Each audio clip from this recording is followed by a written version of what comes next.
ಭಾರತದ ಪ್ರಪ್ರಥಮ ದಯಾಮರಣ, supreme court ಐತಿಹಾಸಿಕ ತೀರ್ಪು.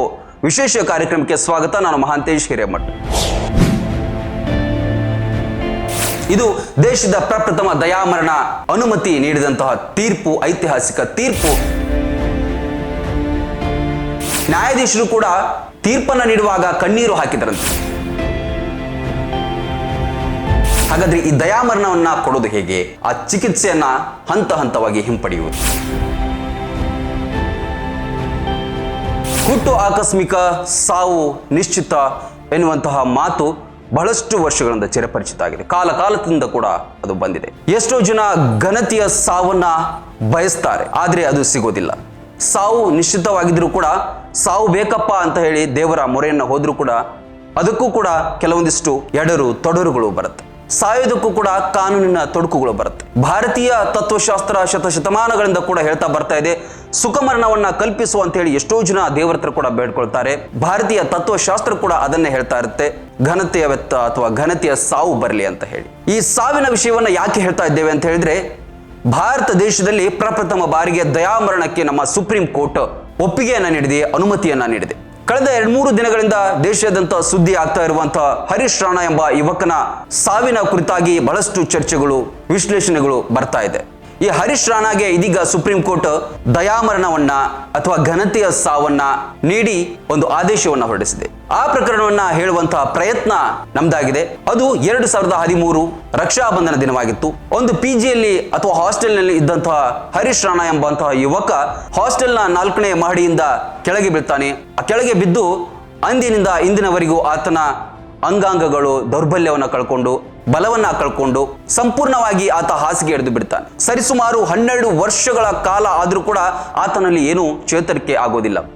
ಹೊರ ಜಗತ್ತಿನ ಸಂಪರ್ಕವೇ ಇಲ್ಲದೆ, ಮಾತನಾಡಲು ಆಗದೆ, ನಡೆದಾಡಲು ಆಗದೆ, ಬಹಳಷ್ಟು ತನ್ನೊಳಗೆ ತಾನೇ ನೋವನ್ನು ಅನುಭವಿಸ್ತಾ ಹಾಸಿಗೆಯನ್ನು ಹಿಡಿತಾನೆ. ಇದು ಕೇವಲ ಆತನಿಗೆ ಮಾತ್ರ ತ್ರಾಸ ಆಗೋದಿಲ್ಲ, ಆತನ ಕುಟುಂಬಸ್ಥರಿಗೂ ಕೂಡ ಬಹಳಷ್ಟು ಆರ್ಥಿಕ ಹೊರೆಯಾಗುತ್ತೆ, ಮಾನಸಿಕವಾಗಿ ಕಿರಿಕಿರಿ ಆಗುತ್ತೆ. ಯಾಕಂತ ಹೇಳಿದ್ರೆ ಮನೆಯಲ್ಲಿ ಯಾರಾದ್ರೂ ಒಂದು ವಾರಗಳ ಕಾಲ ಹಾಸಿಗೆ ಹಿಡಿದ್ರೆ ಮನೆಯವರಿಗೆಲ್ಲರಿಗೂ ಕೂಡ ಚಿಂತೆ ಆಗುತ್ತೆ. ಇಂದಿನ ದುಬಾರಿ ವೆಚ್ಚದ ದುನಿಯಾದಲ್ಲಿ ಹಾಸ್ಪಿಟಲ್ ವೆಚ್ಚಗಳನ್ನು ಭರಿಸುವುದು, ಮೆಡಿಸಿನ್ ವೆಚ್ಚಗಳನ್ನು ಭರಿಸುವುದು ಬಹಳಷ್ಟು ಕಷ್ಟ. ಅಂಥದ್ರಲ್ಲಿ ಸುಮಾರು 12 ವರ್ಷಗಳ ಕಾಲ ಆ ದೆಹಲಿಯ ಕುಟುಂಬ, ಆ ರಾಣಾನ ತಂದೆ ತಾಯಿ ಅದೆಷ್ಟು ಕಷ್ಟಪಟ್ಟಿರಬೇಡ.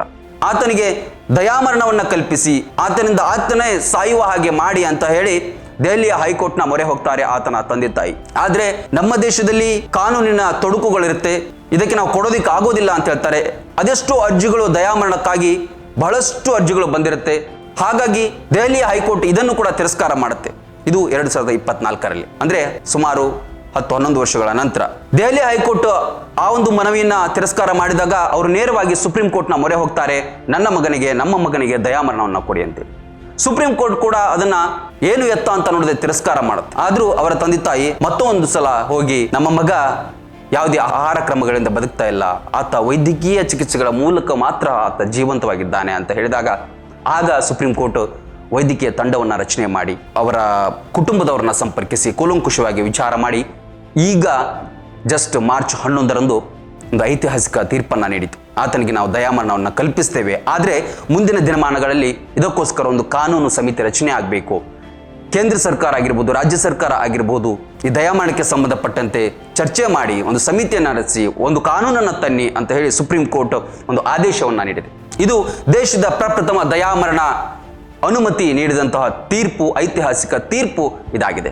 ಇಲ್ಲಿ ನ್ಯಾಯಾಧೀಶರು ಕೂಡ ತೀರ್ಪನ್ನು ನೀಡುವಾಗ ಕಣ್ಣೀರು ಹಾಕಿದರಂತೆ. ತಂದೆ ತಾಯಿಗಳನ್ನ ಉದ್ದೇಶಿಸಿ ಮಾತನಾಡಿದಂತಹ ಜಡ್ಜ್, ನಿಮ್ಮ ಮಗನನ್ನ ನೀವು ಬಿಟ್ಟು ಕೊಡ್ತಿಲ್ಲ, ನಿಮ್ಮ ಮಗನನ್ನ ನೀವು ಘನತೆಯ ಸಾವಿನ ಮೂಲಕ ದೇವರ ಹತ್ರ ಕಳಿಸ್ತಾ ಇದ್ದೀರಿ. ಯಾವ ತಂದೆ ತಾಯಿಗೂ ಕೂಡ ಇಂತಹ ಕಷ್ಟ ಬರಬಾರ್ದು ಅಂತ ಕಣ್ಣೀರಿಟ್ಟರಂತೆ. ಹಾಗಾದ್ರೆ ದಯಾಮರಣ ಜಾಗತಿಕವಾಗಿ ಯಾವ ರೀತಿಯಾಗಿದೆ?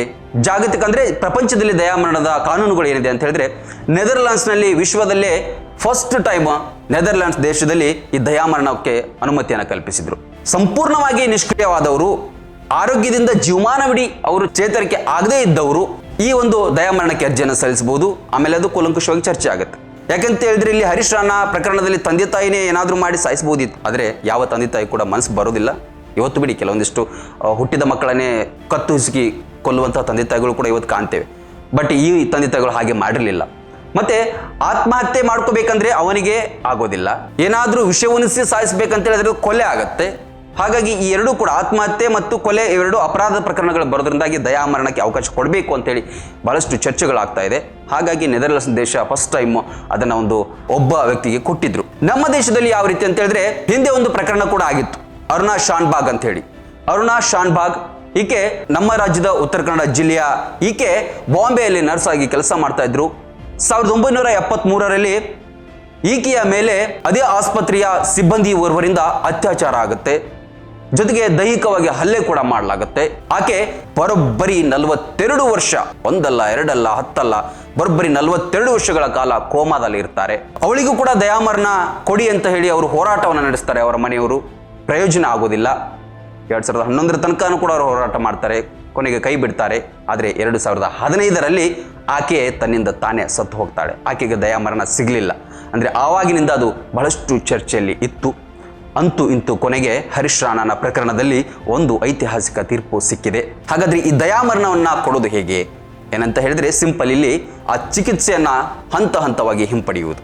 ಅಂದರೆ ನಳಿಕೆಗಳನ್ನು, ಫುಡ್ ಫೀಡಿಂಗ್ ಮಾಡುವಂತಹ ನಳಿಕೆಗಳನ್ನು ಹಾಕಿರ್ತಾರೆ ಅಥವಾ ಆಕ್ಸಿಜನ್ ಅಳವಡಿಸಿರ್ತಾರೆ. ಅವುಗಳನ್ನು ಹಂತ ಹಂತವಾಗಿ ವೈದ್ಯರ ನೇತೃತ್ವದಲ್ಲಿ ತೆಗೆಯುವುದರ ಮೂಲಕ ಆತನ ಜೀವವನ್ನು ಕಸಿಯುವಂಥ ಕೆಲಸ ಮಾಡಿ, ಅಂದರೆ ಇದರಲ್ಲಿ ವೈಜ್ಞಾನಿಕವಾಗಿ ಇಂಗ್ಲೀಷ್ನ ಕೆಲವೊಂದಿಷ್ಟು ವರ್ಡ್ಸ್ಗಳನ್ನು ಕೂಡ ಬಳಸ್ತಾರೆ.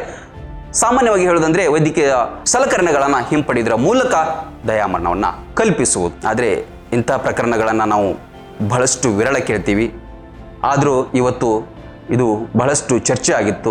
ಹಾಗಾಗಿ ದಯಾಮರಣದ ಕುರಿತಾಗಿ ಹೇಳುವ ಪ್ರಯತ್ನ ಇದಾಗಿತ್ತು. ಲೇಟೆಸ್ಟ್ ಸುದ್ದಿಗಳಿಗಾಗಿ ನೋಡ್ತಾ ಇರಿ ರನ್ ಟಿವಿ, ಇದು ಸಾಮಾಜಿಕ ಚಿಲುಮೆ.